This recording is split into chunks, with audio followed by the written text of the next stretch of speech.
So I watched the Toll podcast with Greene County Sheriff Jim Arnott.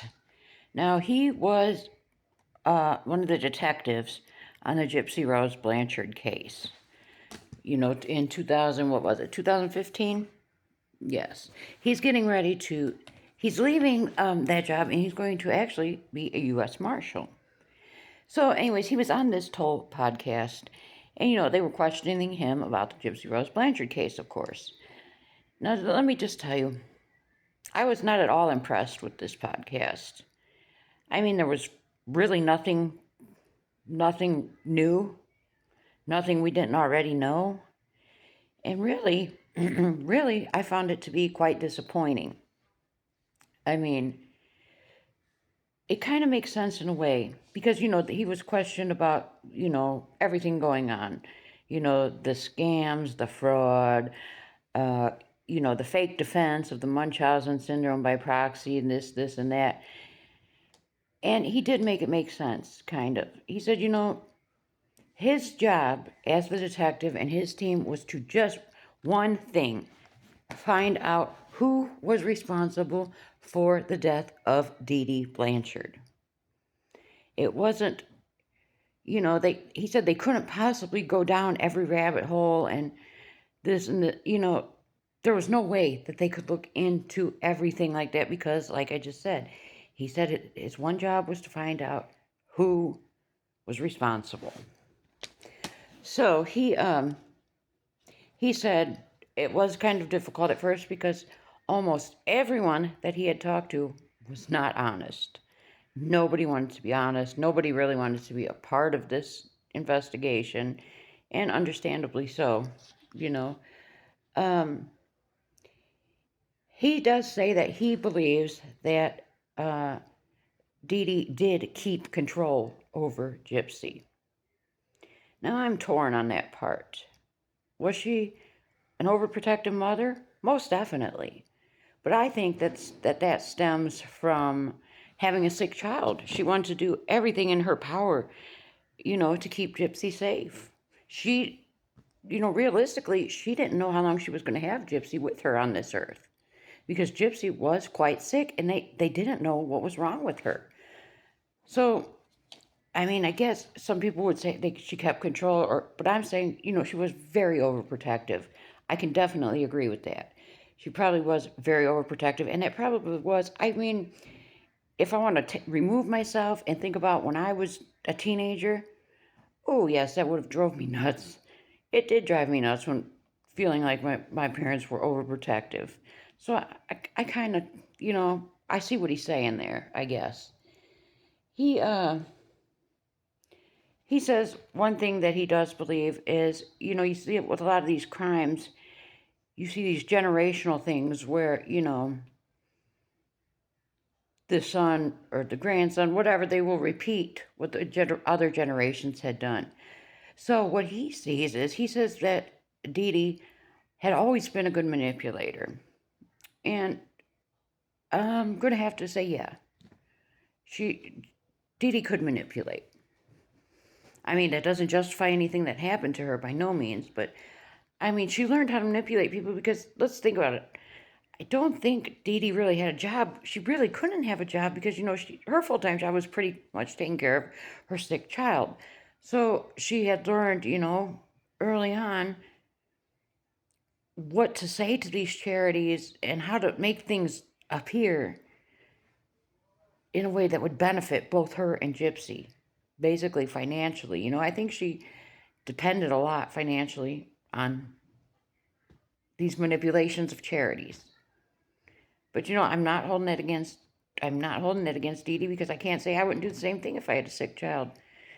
Of course I would do everything in my power to provide for my sick child. Yes, I would. So I think she was just doing basically what a lot of mothers would do.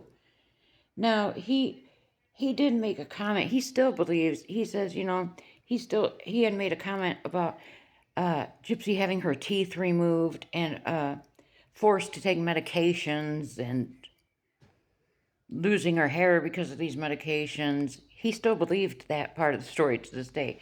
So Nancy, the lady doing the podcast had told him, no, Gypsy signed to have these teeth removed, and she had most of her teeth all the way up until she went into prison. She had more teeth removed in prison and then had the rest done when she left prison.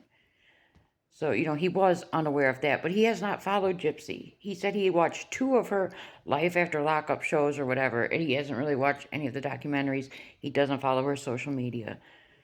Honestly, it's probably a case he'd rather forget. But he did say that he kind of felt at the time, and even now, in the eyes of the law, Nicholas Godejohn is the main perpetrator. Yeah, he actually did the act, but had Gypsy not manipulated him and put this idea into his head and made him think that, this is the only way that we're going to be together, he would have never done it. I don't think Nicholas would have ever hurt a flea. I think it was all manipulation by Gypsy. He did agree, though, that he said, yes, without a doubt, she was manipulating Nicholas. So, at least he could see that part. Now, this is something that I've put some thought into. He said, part of this crime may have been a failure of parenting because Dee Dee never held Gypsy accountable for anything. And that's true when I got to thinking about it. She didn't report Gypsy when Gypsy picked up the BB pew pew and fired away at her. She went and said, it was some random person in Walmart. She never reported Gypsy when Gypsy was stealing her medications, stealing the money. She never corrected Gypsy, or she let Gypsy run wild. So, of course I'm not saying it's Dee Dee's fault what happened to her. Of course I'm not saying that. But I think Dee Dee should, but see, then you also have, it's messed up because they're saying Dee Dee was so controlling, but then we're seeing she never held Gypsy accountable for anything. There's just so much when you dig into this. The dynamics between Gypsy and Dee Dee, they were something else. But here's something I had never heard before. Supposedly, at one time, the sheriff was saying, or the podcast lady said, that there was a situation at one time where a Domino's pizza, the delivery man delivered the pizza to Dee Dee. And Dee Dee had an out-of-state gift certificate. And the pizza delivery man said, no, we can't take that. And so he turned to leave with the pizza. And supposedly Dee Dee grabbed him by the shirt collar and left red marks on his neck. And they said that was not the first problem they had ever had with Dee Dee. I found that strange. I would never heard about Dee Dee being anything but exceptionally sweet to everybody. So I don't know what to make about that. But yeah, that's basically all I got out of this podcast.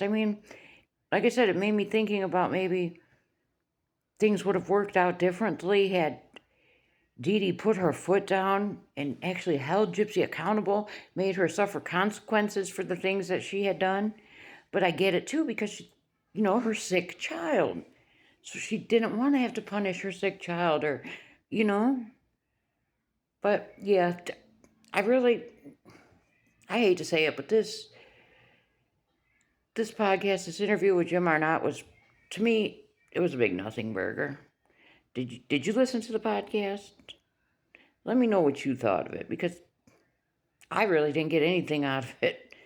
The Domino's pizza story, and like I said, it made me just have those thoughts about Dee Dee never holding Gypsy accountable, and would have things been different if she would have? And, and like he said, Gypsy is, she's still manipulating people to this day, and he says she learned that from her mother. And Gypsy is out here manipulating people. She's still trying to manipulate the way people think about her. So, let me know what you thought about the podcast.